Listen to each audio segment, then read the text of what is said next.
Welcome to நம்ம இ-சேவை channel. நம்ம இ-சேவை சேனல்ல வந்து இன்னைக்கு என்ன டாபிக் பத்தி பேச போறோம் அப்படின்னா, சத்துணவு அமைப்பாளருக்கான பணிக்கான நோட்டிபிகேஷன் வந்து அரசாணை வந்து வெளியிட்டிருக்காங்க. இந்த அரசாணை வந்து 16/12/2024 வந்து வெளியே இருக்கு. இந்த அரசாணை படி வந்து கிட்டத்தட்ட வந்து 8997 பேர் வந்து பணியமர்த்த போறாங்க. அதுக்கான விண்ணப்பம் என்ன பண்ணணும், என்னென்ன விளிமுறை இருக்கு, அதை பத்தி டீட்டெயிலாக வந்து தெரிஞ்சுக்கலாம். நம்ம இ-சேவை சேனல் வந்து ஃபர்ஸ்ட் டைம் பார்க்கணும், மறக்காம வந்து சப்ஸ்கிரைப் பண்ணிருங்க. வீடியோ வந்து ஸ்கிப் பண்ணாம பாருங்க, உங்களுக்கு கூட தகவல் மூலியமே வந்து சேரும்.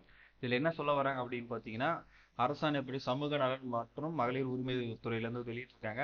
இது வந்து என்னன்னா 1ல இருந்து 10வது வரைக்கும் படிக்கிற மாணவர்களுக்கு வந்து பாத்தீங்கன்னா சத்துணவு கூட முட்டை கொடுப்பாங்க இல்லையா, அந்த முட்டை வந்து மசாலா கூட சேர்த்து வழங்கப்படுகிறது. இந்த விஷயத்தை இந்த அறிவிப்போடு சேர்த்து வெளியிட்டிருக்காங்க. அது மட்டும் இல்லாம கிட்டத்தட்ட வந்து 43,131 சத்துணவு அமைப்பாளர் சத்துணவு மையங்கள் இருக்கு. அந்த மையத்துல வந்து 3 பேர் விதமா பணியமர்த்துவாங்க. இதுல வந்து யார் யார் அப்படின்னு பாத்தீங்கன்னா, அமைப்பாளர், சமையலர், சமையல் உதவியாளர் கொடுப்பாங்க. அதுக்கான சேலரி ஸ்லாப் வந்து கொடுத்துருக்காங்க. அமைப்பாளருக்கு வந்து 7,700 முதல் 24,200 வரைக்கும், சமையலருக்கு வந்து 4,100 முதல் 12,500 வரைக்கும், சமையல் உதவியாளருக்கு வந்து 3,000 முதல் 9,000 வரைக்கும் கொடுப்பாங்க. இது வந்து தற்காலிக பணி. கண்டிப்பா வந்து பணியில சேர்ந்துட்டீங்கன்னா உங்களுக்கு வந்து ஒரு எக்ஸ்பீரியன்ஸ் கிடைச்சிடும். அந்த எக்ஸ்பீரியன்ஸ் எடுத்து அடுத்த கட்ட நோட்டிபிகேஷன் வரும்போது நீங்க வந்து ட்ரை பண்ணிக்கலாம். இல்லை பர்மனெண்ட் ஆகிறதுக்கான வாய்ப்புகளும் இருக்கு. கண்டிப்பா வந்து உங்களோட பணியை பொறுத்து தான் கிடைக்கும். இதுல வந்து என்னென்ன பண்ணணும், என்னென்ன டாக்குமெண்ட் அப்ளை பண்ணணும் அப்படின்னு கேட்டீங்கன்னா, 10வது வரைக்கும் படிச்சிருக்கீங்களோ அது எல்லாம் தோல்வியாக இருந்தாலும் சரி, தேர்ச்சி இருந்தாலும் சரி, அது மட்டும் பிரச்சனையே கிடையாது. அதை பற்றி டீட்டெயில் சொல்லிக்கிறாங்க. எப்படி அப்ளிகேஷன் என்ன, நோட்டிஃபிகேஷன் என்னன்னு பார்த்தீங்கன்னா, இங்கே வந்து நம்ம ஆல்ரெடி வந்து நம்ம டவுன்லோட் பண்ணி வச்சிருக்கோம். விண்ணப்பம் சத்துணவு அமைப்பாளர், சமையல் உதவியாளர் அப்படின்னு சொல்லிட்டு விண்ணப்பம் டைட்டில் இருக்கும். நீங்கள் எதுக்கு வந்து விண்ணப்பிக்கிறீங்களோ அந்த விண்ணப்பத்தை வந்து டிக் அடிச்சிருங்க. ஃபோட்டோ வந்து ஃபில் பண்ணிடுங்க. மாவட்டம் எந்த மாவட்டம், நீங்கள் ஒன்றியத்தில் வரீங்களா, நகராட்சியில் வரீங்களா, மாநகராட்சியில் வரீங்களா அப்படின்றது டிக் அடிக்கணும். அதே பேர் உங்களுடைய பெயர் வந்து மென்ஷன் எழுதணும். பெயர் எழுதும் போதும் தவறு இல்லாமல் உங்கள் ஐடென்டி மார்க் ஷீட்லேயோ இதுலையோ மார்க் ஷீட்லேயோ அது இல்லாமல் டிசிலையோ ஆதார்லையோ என்ன பேர் இருக்கோ ஒரே மாதிரி தான் இருக்கணும். மூணுத்துலேயும் எல்லா டாக்குமெண்ட்லையும் அந்த மாதிரி பேர் எழுதுங்க. உங்கள் கணவர் பேர், தகப்பனார் பேர் எது வேணாலும் எழுதலாம். அதுக்கப்புறம் அட்ரஸ் வந்து நீங்கள் வந்து இருக்கிற இடத்துல கம்பல்சரி அதுக்கு வந்து ஜாப்புக்கான அப்பாயின்மெண்ட் ஆர்டர் கொரியல் தான் வரும். அதுக்கான இது வந்து நீங்கள் கரெக்டாக ஃபில் பண்ணிக்கோங்க. விண்ணப்பிக்கும் பணி சமையலாளர், அமைப்பாளராக, சமையலாளராக, சமையல் உதவியாளராக, அதுக்கு எதுக்குள்ள விண்ணப்பிக்கிறீங்களோ அதுக்கு விண்ணப்பம் வந்து அட்டாச் பண்ணுங்க.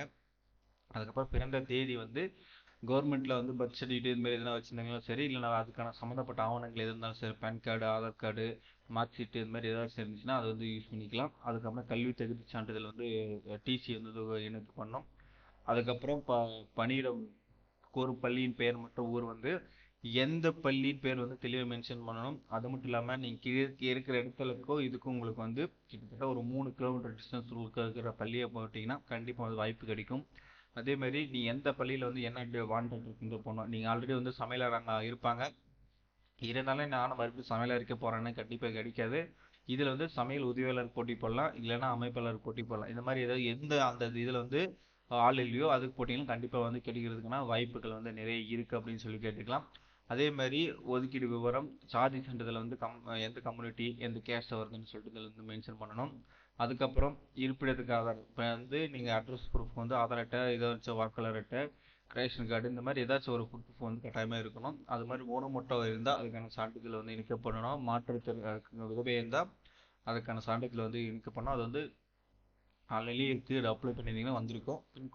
பிற குறிப்புகள் எதாக இருந்தாலும் நீங்கள் வந்து மென்ஷன் பண்ணணும். இடம், நாள், அதுக்கப்புறம் இங்கே வந்து கையெழுத்து போடணும். அதுக்கப்புறம் என்னென்ன டாக்குமெண்ட்னா 7 டாக்குமெண்ட் இருக்குது. 7 டாக்குமெண்ட் வந்து பார்த்தீங்கன்னா பள்ளி மாற்றுச் சான்றிதழ் டிசி வந்து ஜெராக்ஸ் வந்து நகல் வைக்கணும். கல்வி தகுதிக்கான சான்றிதழ், மதிப்பெண்ணுக்கான சான்றிதழ், சாதி சான்றிதழ், ஆதார் அட்டை, விதவை மற்றும் கணவரால் கைப்பற்ற சான்றிதழ் இருந்தால், மாற்றுத்திறனாளி சான்றிதழ், இதில் எது இருக்கோ அதை வந்து அட்டாச் பண்ணலாம். ஆனால் கம்பல்சரி ஆதார் அட்டை, சாதி சான்றிதழ், மதிப்பெண் சான்றிதழ், பள்ளி சான்றிதழ் கம்பல்சரி நீங்கள் வந்து மென்ஷன் பண்ணணும், அட்டாச் பண்ணணும். அட்டாச் பண்ணால் மட்டும்தான் இது பண்ணுவாங்க.